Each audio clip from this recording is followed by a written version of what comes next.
Hi friends, welcome to Jayas சமையல். நம்ம சேனலில் இன்றைக்கி நல்லா சாஃப்டாக ஆறுனதுக்கப்புறமும் நல்லா சாஃப்டாகவே இருக்கிற மாதிரி சூப்பரான கேசரி எப்படி பண்ணுறதுன்னு பார்க்கலாம். இந்த கேசரி பண்ணுறதுக்கு நான் வந்து 1 கப்பு ரவை எடுத்திருக்கேன். இது வந்து ஒரு 150 கிராம் இருக்கும். இது வந்து வறுத்துக்கலாம். வறுக்கிறதுக்கு அடுப்பில் ஒரு பேன் வச்சுட்டு ஒரு அரை கப் அளவுக்கு நெய் சேர்த்துக்கோங்க. நீங்கள் எந்த கப்பில் ரவை எடுக்கிறீங்களோ அந்த கப்லேயே ஒரு 1.5 கப் அளவுக்கு நெய் எடுத்துக்கோங்க.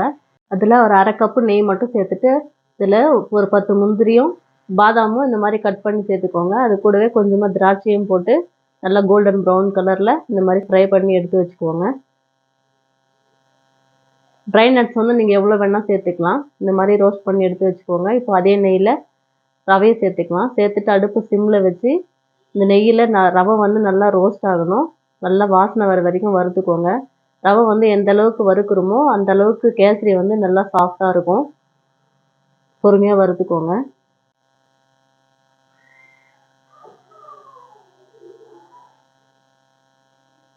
ரவை வந்து நல்லா வறுபட்டுருச்சு. இப்போ இதில் வந்து தண்ணி சேர்த்துக்கலாம். 1 கப்பு ரவைக்கு 3 கப் அளவுக்கு தண்ணியை நல்லா கொதிக்க வச்சுட்டு சேர்த்துக்கோங்க.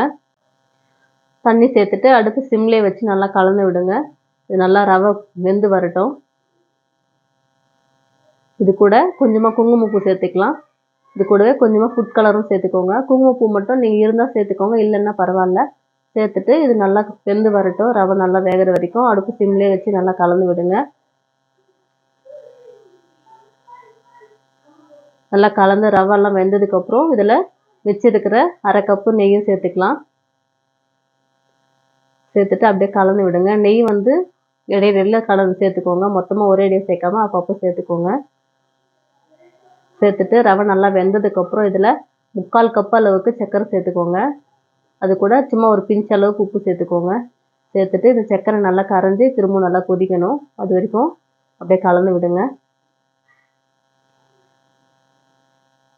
இப்போ வந்து ரவை நல்லா கொதிச்சிருச்சு. சர்க்கரைலாம் கரைஞ்சி இது கூட திரும்ப இப்போ ஒரு 2 டேபிள் ஸ்பூன் நெய் சேர்த்துக்கலாம். சேர்த்துட்டு அப்படியே கலந்து விடுங்க. நீங்கள் மொத்தமாக நெய் சேர்க்கறதுக்கு பதிலாக பாதி எண்ணெய் பாதி நெய் கூட சேர்த்துக்கலாம். இது வந்து நெய் நல்லா தனியாக பிரிஞ்சு வரணும். அது வரைக்கும் அப்படியே கலந்து விடுங்க.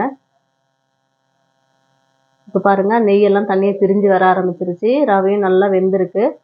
அவ்வளோதான். இது கூட இப்போ வந்து கொஞ்சமாக வாசனைக்காக ஏலக்காய் பொடி சேர்த்துக்கலாம். சேர்த்துட்டு அது கூடவே நம்ம ஏற்கனவே வறுத்து வச்சுருந்த முந்திரி திராட்சை அது எல்லாத்தையுமே சேர்த்துக்கலாம். சேர்த்துட்டு அது கூட நான் கொஞ்சமாக டூட்டி ஃப்ரூட்டி வச்சுருக்கேன், அதையும் சேர்த்துக்கிறேன். டூட்டி ஃப்ரூட்டி வந்து நீங்கள் கலர்ஃபுல்லாக கூட சேர்த்துக்கலாம். அது கூடவே கொஞ்சமாக செரீஸும் சேர்த்துக்கோங்க. இதெல்லாம் சேர்த்து நீங்கள் செய்யும்போது கல்யாண வீட்டில் செய்கிற மாதிரி அதே டேஸ்ட்டில் அதே மாதிரி இருக்கும் கேசரி. நல்லா ஆறுனதுக்கப்புறமும் நல்லா சாஃப்டாகவே இருக்கும் நெய் சேர்த்து செஞ்சதுனால. இந்த நெய்யெல்லாம் தனியாக பிரிஞ்சு வருது பாருங்கள். இந்த அளவுக்கு இருக்கணும் கேசரி. அப்போ தான் வந்து ஆறுனதுக்கப்புறம் கெட்டி ஆகாமல் சூடாக இருக்கும் போது எப்படி இருந்துச்சோ அதே மாதிரி இருக்கும். பாருங்கள் எப்படி இருக்குன்னு பார்க்கும்போதே அப்படியே சாப்பிடணும் போல் இருக்குல்ல. நல்லா கலர்ஃபுல்லாக சூப்பராக இருக்குது கேசரி. கொஞ்சம் கூட கரண்டியில் ஒட்டாமல் இருக்கும். அப்படியே அல்வா மாதிரி இருக்குது. அவ்வளோதான், சூப்பரான கல்யாண வீட்டு கேசரி ரெடி ஆகிடுச்சு. இதே மாதிரி நீங்களும் ட்ரை பண்ணி பாருங்கள். இந்த வீடியோ உங்களுக்கு பிடிச்சிருந்துச்சுன்னா லைக் பண்ணுங்கள், ஷேர் பண்ணுங்கள், கமெண்ட் பண்ணுங்கள். மறக்காமல் சப்ஸ்கிரைப் பண்ணுங்கள்.